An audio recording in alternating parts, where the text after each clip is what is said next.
আসসালামু আলাইকুম রহমতুল্লাহি ওয়া বারাকাতুহু। আজকে আমরা ইংরেজি ক্লাস নিয়ে হাজির হয়েছি। আজকে আমাদের ইংরেজি ক্লাসের আলোচনার বিষয় হচ্ছে রাইট ফ্রম ভার্বস। এর আগে আমরা একটা ক্লাস নিয়েছি, সেখানে আমরা দুইটি রুলস নিয়ে আলোচনা করছি। আজকে পরবর্তী রুলস নিয়ে আলোচনা করব। এখানে রুলস নম্বর হচ্ছে 3। এখানে আমরা লিখছি উল কোনো সেন্টেন্সে যদি উল প্লাস সাবজেক্ট থাকে তাহলে পরবর্তীতে হবে could, C-O-U-L-D, could plus be হবে V1।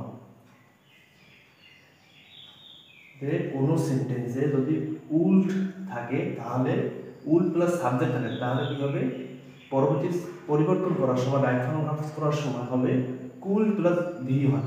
উদাহরণটা দেখে লক্ষ্য করি যে উল দ্যাট, এই যে সাবজেক্ট আছে I buy the latest car, I buy the latest car, এখানে এই যে উল্ট দ্যাট আছে এরপর একটা সাবজেক্ট আছে। সাবজেক্ট থাকলে তাহলে কি পরিবর্তন করার সময় কি হবে, কুল প্লাস ভার্বের V1।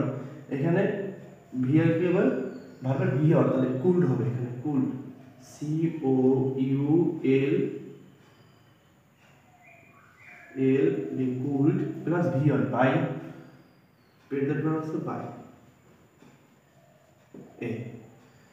আবার আরেকটা দেখি উল দ্যাট, এই যে উল দ্যাট আছে তারপরে আমাদের কি আছে সাবজেক্ট আছে, তাহলে পরিবর্তন করে উল দ্যাট থাকলেই আমরা ভাষা বলব কুল্ড, কুল প্লাস V1, কুল C-O-U-L-D, কুল্ড, V1 আছে বাই, ফ্লাই, F-L-Y, ফ্লাই।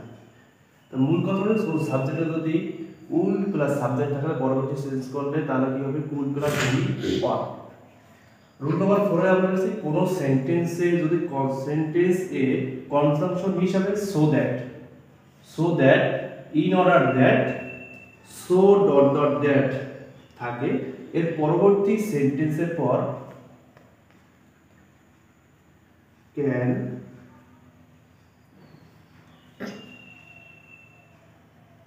মে,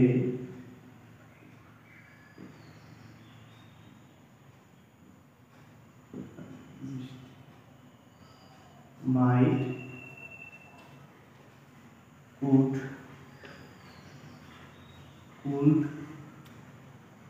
বসে, could প্লাস V1 বসে।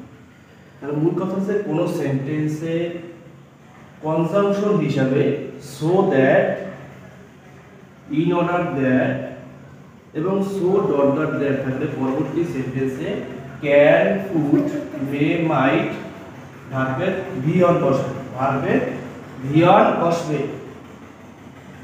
দে, এটা একটা এক্সাম্পল দিয়ে লক করি, they work hard so that, তাহলে আমাদের এখানে কি আছে কনজাংশন হিসেবে সো দ্যাট আছে, তাহলে পরবর্তী সো দ্যাট থাকলে তাহলে কি হবে ক্যান, কুড বা মে, মাইট হবে, তাহলে ভার্বের V1। তাহলে গেট আছে কিন্তু দে গেট মোর বেনিফিট, তাহলে এখানে আমরা কি লিখবো যে এখান থেকে ক্যান, কুড, মে, মাইট থেকে একটা আবার সংখ্যা দিতে হবে, ওয়ার্ড দিতে হবে, তার সাথে ভার্বের V1, তাহলে হবে can, can get, they work hard so that. যদি কোনো সেন্টেন্সে ইউজ টু থাকে তাহলে রাইট ফর্ম ভার্বস করার সময় তাহলে ভার্বের V1 হবে, আর যদি বি ভার্ব থাকে, গেট ইউজ টু থাকে তাহলে ভার্বের সাথে আইএনজি হবে। আবার খেয়াল করুন, যদি কোনো সেন্টেন্সে ইউজ টু থাকে তাহলে রাইট ফর্ম ভার্বস করার সময় ভার্বের V1 হবে, আর যদি বি ভার্ব থাকে এবং গেট ইউজ টু থাকে তাহলে ভার্বের সাথে আইএনজি হবে। দেখুন এক্সাম্পলটি খেয়াল করুন যে the boys were use to play football in an open ground, এখানে ইউজ টু আছে, তার পূর্বে কি আছে ওয়ার, এটা কি ভার্ব, বি ভার্ব, তাহলে বি ভার্ব থাকলে ভার্বের সাথে কি হবে আইএনজি, তাহলে হবে প্লে,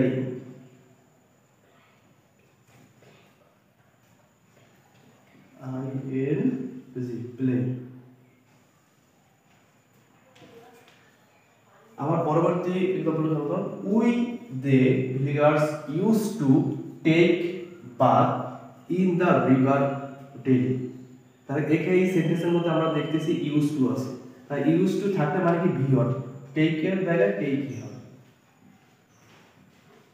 টেক। তাহলে মূল কথা যে কোনো সেন্টেন্সে যদি ইউজ টু থাকে তাহলে ভার্বের ভি ওয়ান হবে, আর যদি বি ভার্ব বা গেট ইউজ টু থাকে তাহলে ভার্বের সাথে আইএনজি হবে। আশা করি আপনাদের কাছে আমাদের ক্লাসটি ভালো লাগবে। যদি ভালো লাগে তাহলে সবার কাছে শেয়ার করে দেবেন। সেই কারণে আজকের মতো আমরা বিদায় নিচ্ছি। আসসালামু আলাইকুম ওয়া রাহমাতুল্লাহি ওয়া বারাকাতুহু।